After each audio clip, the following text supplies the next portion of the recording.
Hola a todos y bienvenidos a Talentos y Hay, un podcast donde demostramos que la poca experiencia no es un obstáculo ni una excusa para hacer cosas extraordinarias y que los jóvenes somos mucho más que el futuro del país. En este espacio creado entre Naranja Media y Protección queremos probar que las decisiones que tomamos hoy construyen la vida y el futuro que soñamos, a través de historias reales, de personas reales haciendo cosas extraordinarias. Bienvenidos entonces a la comunidad que crea el futuro gracias a su talento. Si alguno de ustedes ha tenido un contacto mínimo con videojuegos o consolas de cualquier tipo, lo más probable es que reconozcan un sonido como este. EA Sports. It's in the game. Que suena siempre que empezamos juegos como FIFA, NBA Live o UFC. Y si no son muy afines a los videojuegos de deportes, entonces es probable que hayan escuchado esto. EA Games. Que suena o que aparece al comenzar juegos como Need for Speed, Los Sims, Medalla de Honor o Anthem. La empresa detrás de estos videojuegos es Electronic Arts, que además es la empresa con mayor distribución del mundo en este sector. Decimos esto porque en el episodio de hoy vamos a contarles la historia de una mujer que es colombiana y que es gerente senior de seguridad, riesgo y cumplimiento de esta empresa, pero que además es una de las mentes detrás de una de las conferencias más importantes de mujeres latinas en tecnología. Y queremos contar esta historia por varias razones, pero sobre todo porque es una historia que reta el status quo de las historias románticas que nos encanta contar y repetir. Entonces, sin más preámbulo, hoy les queremos contar la historia de Luz Adriana Jaramillo. De aquí en adelante, Luza. Yo nací en Medellín, pero crecí en Barranquilla. En esa época recuerdo que mi papá me recogía del colegio y me llevaba a su oficina y yo me sentaba al lado de la secretaria que tenía un computador y pues yo no sé ella qué hacía, facturas, contabilidad, no sé, pero para mí eso era impresionante, sentarme a ver ese aparato. Feíto, pues porque era un 386 de pantalla negra. Creo que desde ese momento, estando muy pequeña, tendría unos 7, 8 años, creo que ahí decidí que mi mundo estaba en la computación. Cuando somos niños siempre hay algo que nos maravilla. A veces es el cielo, las estrellas y entonces soñamos con ser astronautas, o a veces son las batas blancas y esos instrumentos médicos que parecen de ciencia ficción y entonces soñamos con ser doctores. Luza veía esos aparatos novedosos llamados computadores y quería ser... Bueno, en esa época no había profesiones claras en computación, pero a Luza le encantaban esas máquinas. No sé si recuerdan, pero en esa época, incluso ahora, muchos niños incursionan en estos temas con un lenguaje de programación llamado Logo, en donde uno le da comandos a una tortuguita.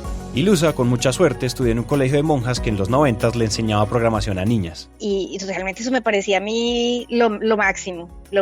Yo llegaba a la casa, no tenía computador en la casa, pero yo hacía todos mis comandos en papel y llegaba al colegio a programar esos comandos y ver si esa tortuga se movía en la pantalla. Entonces, para mí eso fue lo máximo.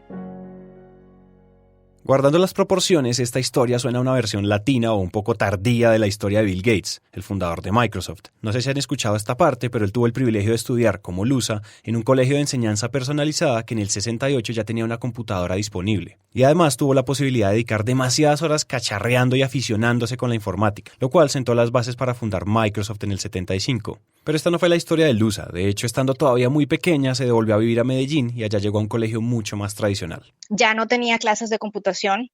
Creo que de ahí mi siguiente clase de computadores fue como en noveno o décimo y era cero programación. Yo recuerdo que nos sentaban y poníamos, era solitario, el juego solitario o Paint, y eso era lo que hacíamos en las clases de computación. El hecho de que la creación de tecnología no fuera curricular en su nuevo colegio, naturalmente la iba a alejar de los computadores, pero no le iba a quitar ese interés que ya estaba por dentro.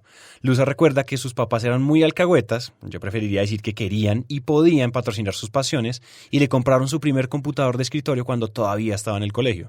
Era tal vez un 486 con Windows 95, y pues yo la verdad no sabía ni qué hacer con él. O sea, yo me metía a PowerPoint, abría, me metía, no sé, abría Word, pero yo no sabía qué más hacer con él. No sabía, pues ya los años de logo habían pasado, entonces no sabía qué más podía hacer. Luza no tenía computación en las clases, pero tenía un computador en la casa y podía aprender sola. Y aquí esta historia se les podría parecer a la historia de William Kamwamba, que les puede sonar familiar por la película El niño que domó el viento. Un niño que sin profesores y solo con libros de ciencia sacados de la biblioteca construyó una turbina eólica que salvó a su comunidad en una sequía en Malawi, África. Si William en medio de tantas adversidades había aprendido solo, pues Luza también podía, pero no. Desafortunadamente no tuve como una orientación de alguien que me dijera, venga, usted puede, por ejemplo, empezar a programar en BASIC y cacharrearle a eso. No, yo no tenía idea. Entonces, lo que sí era que yo era muy lectora. Mis papás también en esa época me regalaron un libro que me marcó mucho, es el libro Camino al Futuro de Bill Gates, viejito ya para la época.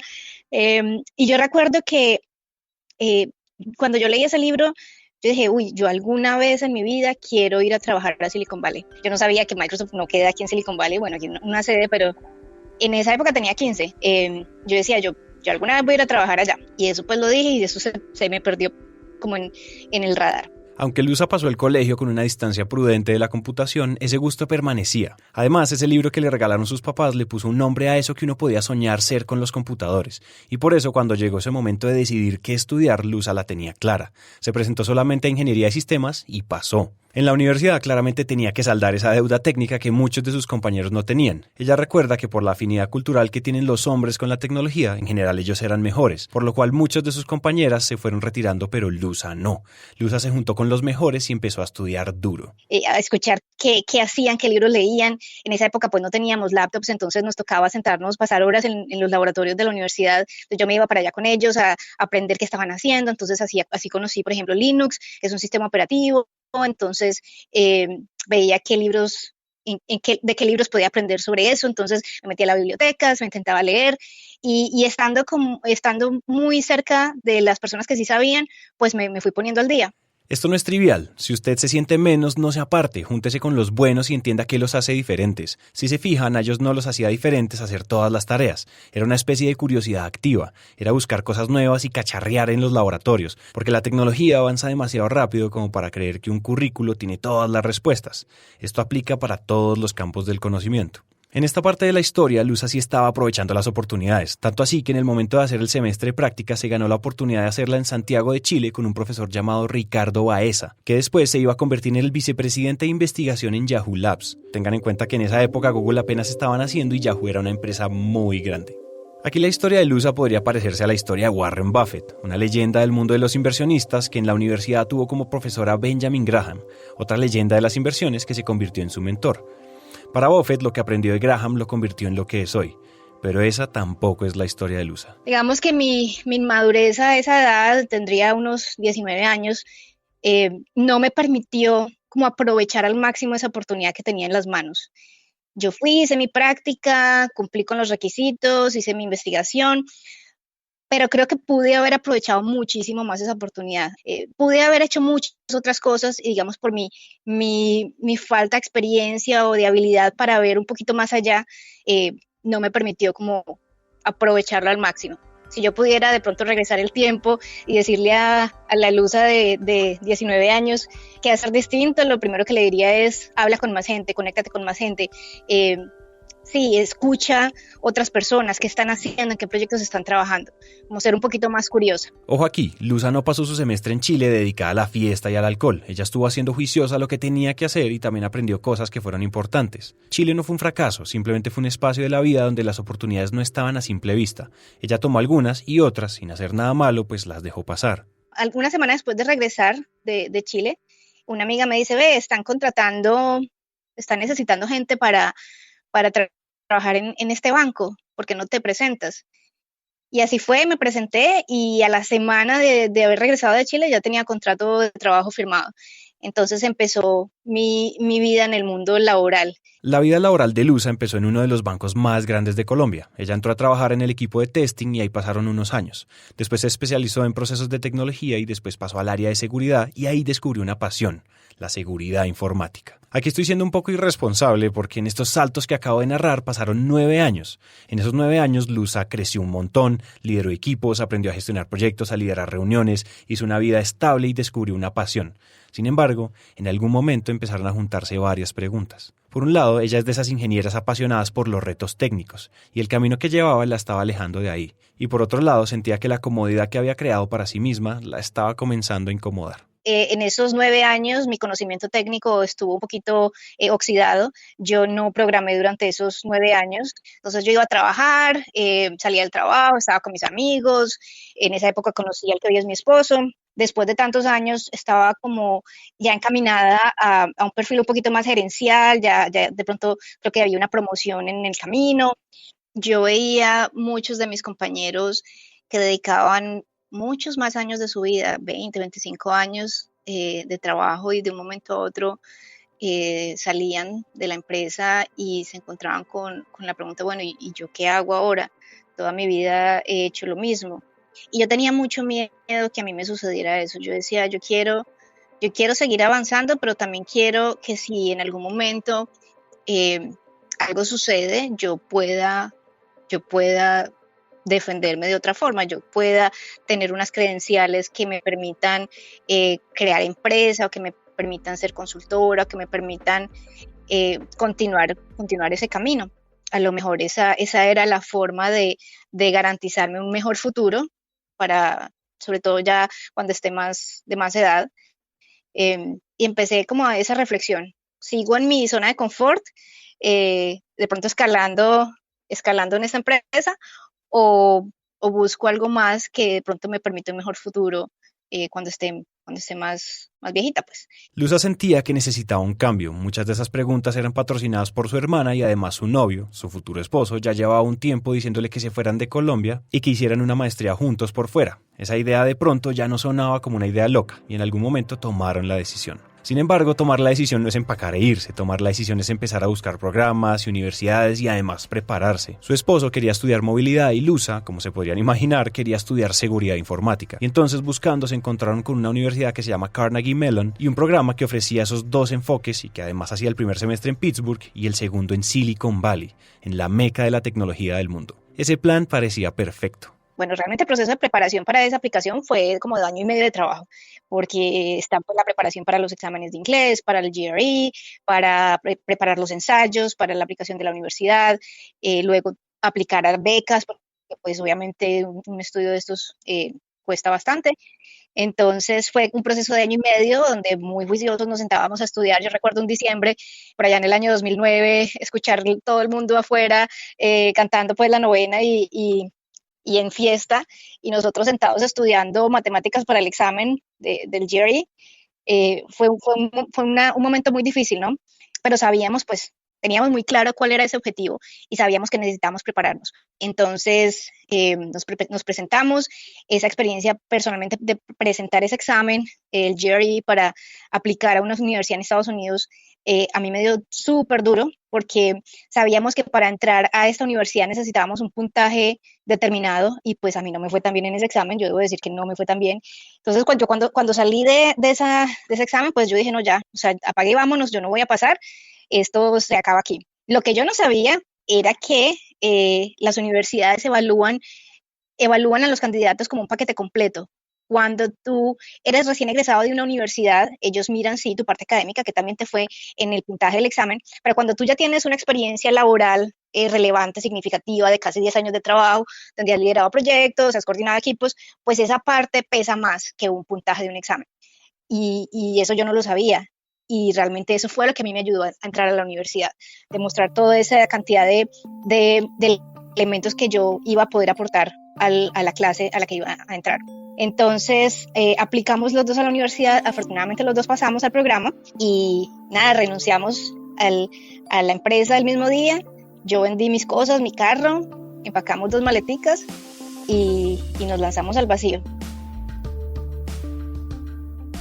Esta parte de la historia nos gusta por varias razones, pero principalmente porque esas historias de personas que dejaron el trabajo que odiaron para perseguir sus verdaderos sueños se han popularizado mucho, en exceso diría yo, pero de nuevo, esta no es una de esas historias. Para empezar, Luza no odiaba su trabajo, sería muy injusto decir eso, y segundo, tenía razones más profundas que las tradicionales. Si ustedes toman un libro de motivación al azar y le preguntan cuál es esa pregunta que deberíamos hacernos para saber si renunciar o no, lo más probable es que la respuesta sea: ¿esto es lo que me apasiona? Y en el fondo sí, pero esa pregunta sin contexto es muy peligrosa. Esa pregunta muy fácilmente podría malinterpretarse como: ¿siento que vibro y siento fuego por dentro cada vez que me levanto a trabajar? Si esa fuera la pregunta correcta, todos renunciaríamos, porque digámonos la verdad, eso no le pasa ni al mismísimo Richard Branson. En cambio, las preguntas que se hizo Luza son más profundas y en general apuntan a lo mismo.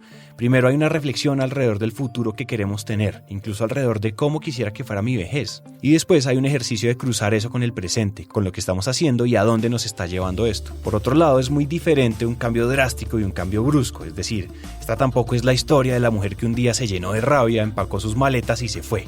Esta, en cambio, es la historia de una mujer que se preparó un año entero para un cambio, y cuando todo estaba listo y cuando ya la habían aceptado, se lanzó al vacío. Dicho esto, como escucharon, Luza y Juan David vendieron todo y se fueron de Colombia. No sabíamos bien cuál era el paso A, B y C, no sabíamos qué era lo que uno debía hacer cuando llegara por primera vez a la ciudad, a la universidad. Nosotros llegamos 15 días antes de empezar el programa apenas a comprar los libros, apenas a entender el mundo universitario americano, que es muy distinto al que uno vive en Colombia. Nadie dijo que iba a ser fácil y obviamente no lo fue. El idioma es ajeno, la ciudad y el clima también, y la competencia en las universidades de Estados Unidos es muy alta y muy violenta, sumándole que ellos no traían un ritmo académico de estudio. Y no les dijimos, pero esta universidad es top 5 de tecnología en el mundo. Y ya todo el mundo tiene la mano levantada para dar respuesta y uno como que está 3 preguntas más atrás. Entonces ese primer semestre, sobre todo en la universidad, fue muy, muy difícil para mí personalmente. Fueron meses en los que muchas veces lloré, en los que muchas veces quise tirar la toalla. Pero yo creo que también cuando uno está como en estas situaciones tan difíciles, de alguna forma uno saca las uñas y de alguna forma sacas toda esa fuerza que tienes, sales adelante y a la vuelta de unos meses miras hacia atrás y dices, uy, sí fui capaz y salí mucho más fortalecida de esa situación. Y si pude con eso, puedo con muchas otras cosas. Entonces también fue duro, pero también fue bonito porque creo que eso me sirvió para crecer. Todos tenemos momentos que nos prueban lo fuerte que somos. En palabras de Luz, hace tiempo también fue una maestría en resiliencia y en manejo de la frustración. Como les dije, esta maestría terminaba en Silicon Valley, donde Luza y Juan David decidieron tomar las oportunidades que estar allá podía implicar. Terminamos y decidimos tomar las oportunidades. Mi novio, nuevamente que hoy en día es mi esposo, él tuvo una oportunidad maravillosa. Él entró a trabajar en una de las empresas más grandes de tecnologías del mundo, que tiene sede aquí en California, y también se enganchó laboralmente con ellos desde el comienzo. Entonces los dos ya teníamos ofertas laborales y decidimos, bueno, quedémonos otro ratico, terminemos de aprovechar la experiencia, absorber lo que más podamos para en algún momento regresar al país. Y ya llevamos 8 años aquí, 9 años. Luza hizo su pasantía en Ernst & Young, que es una de las consultoras más grandes del mundo, y se quedó 2 años trabajando ahí. Lo curioso es que no era en seguridad informática, por lo cual 2 años después buscó trabajo.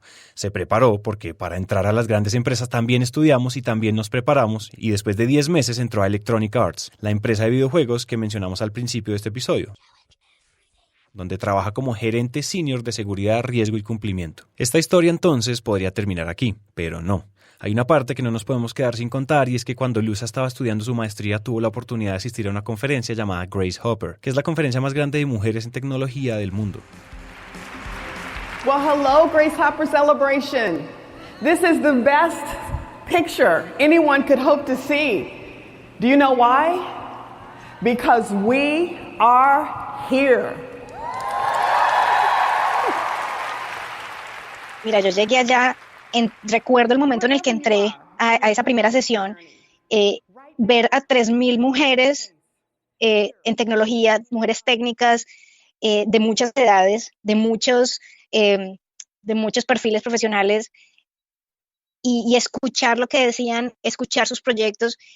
Para mí eso me marcó tremendamente, casi que fue un antes y un después. Yo recuerdo que ese primer día yo me senté en esas sesiones y yo lloraba de la emoción. Y yo decía, yo nunca había visto tantas mujeres juntas en tecnología.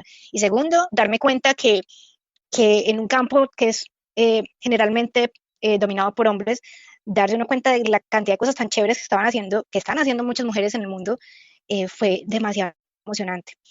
Y para mí ese día, yo ese día dije, yo tengo que hacer algo.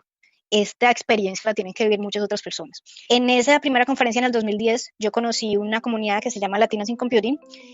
Obviamente, pues yo quería buscar mis latinas, ¿dónde están mis latinas? Y conocí ese grupo de mujeres que luego se convirtieron en mi familia, en mis amigas, y continuamos viéndonos en esta conferencia anual. En el año 2013, un par de ellas, Jocelyn Simmons de Chile y Natalie Hill de Perú, en uno de los descansos de la conferencia, también estaban cuestionándose y decían, ¿dónde están las latinas? Porque no hay más latinas en esta conferencia. Una conferencia que ha crecido impresionante. Hoy en día reúne más de 26,000 personas, y en esa época el grupo de latinas era muy poco. Obviamente había una unas dificultades de viaje, de conseguir visa para poder. Entonces ellas dijeron en ese coffee break, oye, ¿por qué no llevamos esto a Latinoamérica? Si ellas no pueden venir acá, ¿por qué no vamos nosotros hasta allá? Y me llaman y me invitan a ser parte de eso, y las tres dijimos, listo, no sabemos cómo, pero hagámoslo. Lusa, Jocelyn y Natalie se contactaron con los organizadores de Grace Hopper Conference, que les ayudaron con fondos y con mentoría, y se pusieron a trabajar. Y realizamos por primera vez en el año 2015 en Santiago de Chile la conferencia Latinity, Latin American Women in Technology, que busca replicar esa experiencia en Latinoamérica. Y más que ser una conferencia donde se discuten temas de género, donde se hable de, bueno, sí, son muy poquitas mujeres en tecnología, más que eso es brindarle a las mujeres una oportunidad para que presenten sus proyectos, para que le cuenten al mundo qué están haciendo, para que generen sinergias en trabajos de comunidad, para que conecten, generen redes, desarrollen nuevas habilidades. Y es la primera vez en el año 2015, es como la primera vez que tú invitas a tus amigos a tu casa a cenar, entonces tú no sabes lo que estás haciendo, se te quema el pollo, se te olvidan comprar los ingredientes, entras en ataque de pánico, no sabes lo que estás haciendo. Así fue esa primera vez, y la verdad resultó muy bonita, una conferencia muy linda. Esa primera vez tuvimos 100 personas, y de ahí llevamos la conferencia a Perú, a Arequipa, en el año 2017. En ese año participaron más o menos 250 personas. Luego llevamos la conferencia a Colombia, estuvimos en Bogotá en el año 2018, en la Universidad Javeriana, más o menos unas 300 personas. Y este año, hace más o menos 2 meses, llevamos la conferencia por primera vez a Centroamérica, en San José, y este año tuvimos más de 500 personas provenientes de 16 países. Entonces, ha sido un crecimiento maravilloso, estamos súper orgullosos de lo que hemos logrado, y cada año trabajamos con un equipo local, porque además de brindar esta oportunidad a las asistentes de la conferencia, también ofrecemos un poquito de mentoría a esos equipos locales de principio a fin. Entonces también uno ve la evolución de estos equipos cuando llegan a nosotros al comienzo, y cómo ellas mismas van también desarrollando una cantidad de habilidades, y en el momento en el que ya se hace la conferencia, tú ves el cambio de estas personas. Latinity ha sido patrocinada por empresas como Google, Microsoft, Hewlett Packard, Accenture y P&G, y se posiciona como el encuentro de mujeres en tecnología más grande de América Latina. Para que se hagan una idea de la relevancia de este evento, en el 2019 el presidente de Costa Rica declaró Latinity como un evento de interés público. Un caso muy lindo de una chica cubana que asistió a Chile, y creo que también estuvo en Perú, y me la encontré el año pasado terminando un panel aquí en San Francisco, y se me acerca la chica y me dice, yo quiero darles las gracias porque yo estuve en Latinity en el 2015, en el 2017, aprendí cómo hacer una hoja de vida, llegué a mi casa, mejoré mi hoja de vida, me presenté a una propuesta de trabajo, y hoy en día estoy trabajando en una startup aquí en San Francisco, gracias a esa oportunidad. O sea, es cuando uno dice, esto que estamos haciendo tiene impacto. Y lo bonito es tal vez lo que se genera después de la conferencia. Todas estas redes que se crean, para muchas es empezar a trabajar en proyectos conjuntos, es empezar a hacer investigación juntas, es crear comunidades juntas, y de ahí han salido una cantidad de ideas muy, muy bonitas en muchas partes de Latinoamérica. Entonces, es más allá de lo que sucede durante esos 2 días. Es esa red de apoyo que se crea para muchas de estas chicas que están solas en sus contextos locales. De nuevo, esta podría ser la historia de la mujer que encontró una causa y lo dejó todo, incluso el trabajo de sus sueños en una empresa soñada en el tema que amaba. Pero tampoco, porque estas historias son increíbles, pero nos dan la sensación de que uno siempre tiene que elegir y renunciar a algo. Y Lusa se quedó con las dos. Latinity es un emprendimiento y es un proyecto súper demandante, pero no es su sustento. Es algo así como un voluntariado tomado con mucha seriedad y con mucha disciplina. Pero no es excluyente a su trabajo en seguridad informática. Hasta aquí, ahora sí, llega esta historia, y tenemos que advertirles que no les contamos un montón de cosas. Por ejemplo, que además de todo esto, Lusa es una de las líderes de la comunidad de latinos y de la comunidad de mujeres en tecnología de EA. Y entonces, todo junto implica una agenda apretada, apretadísima, pero mucha gasolina emocional para sacar todo adelante. La historia de Lusa nos gusta por muchas razones. Por algún motivo estamos en un momento de la historia que privilegia las historias épicas y de película. Si un emprendedor no viene de abajo, no tiene mérito. Si usted no renunció y no dejó todo atrás para emprender o para solucionar un problema o para viajar por todo el mundo, es un cobarde. Y si usted no abandonó la universidad y el sistema educativo tradicional para ser un genio autodidacta, es un perdedor. Y el mundo real está muy lejos de eso. Esas historias existen y son increíbles, y de hecho muchas de esas las hemos contado en este podcast. Pero el mensaje no es que esa es la única forma válida de hacer las cosas. Luz ha tomado decisiones radicales y ha hecho cambios, pero no lo hizo como en las películas. No le tiró un café en la cara a su jefe y renunció. Ella se preparó y salió por la puerta grande y después asumió un reto enorme. Ella estudió en una de las mejores universidades del mundo y hoy trabaja en una de las empresas más grandes del mundo en videojuegos. Con todo esto no estamos diciendo que nadie sea mejor que nadie. Lo que estamos diciendo es que lo importante no es lo épico de mi historia, sino lo coherentes que son mis actos con mis principios y con mi idea propia de futuro. Este mensaje casualmente es casi que un mantra de protección. Las decisiones que tomamos hoy construyen o no el futuro que soñamos. Si se fijan, en perspectiva, ahora la vida de Luza es incluso menos cómoda que cuando estaba en el banco. A ella le sobra trabajo y le sobran responsabilidades, pero también le sobra coherencia.